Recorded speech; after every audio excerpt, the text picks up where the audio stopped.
अगर आप ये समझते हैं कि बच्चों की तरबियत नसीहतों से, डांट से या फिर पाबंदियां लगाने से होती है, तो इस वीडियो को एक मर्तबा ज़रूर सुनें। एक बुजुर्ग से किसी ने पूछा कि आप अपने बच्चों की तरबियत के लिए क्या करते हैं? तो उस बुजुर्ग ने खामोशी से जवाब दिया, कुछ भी नहीं करता। उन्होंने सवाल किया, ये कैसे मुमकिन है कि आपकी औलाद बड़ी बाअदब, बाअखलाक और संजीदा है? तो उन्होंने एक बेहतरीन जवाब दिया।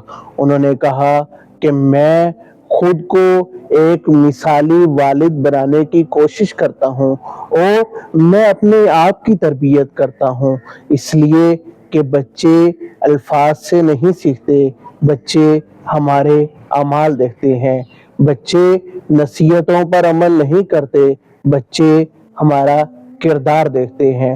और बच्चे कभी भी उस हुक्म को तस्लीम नहीं करते जिन पर वालिदैन खुद अमल नहीं करते। याद रखो, बच्चे वो नहीं बनते जो हम उन्हें कहते हैं, बल्कि बच्चे वो बनते हैं जो हम खुद होते हैं।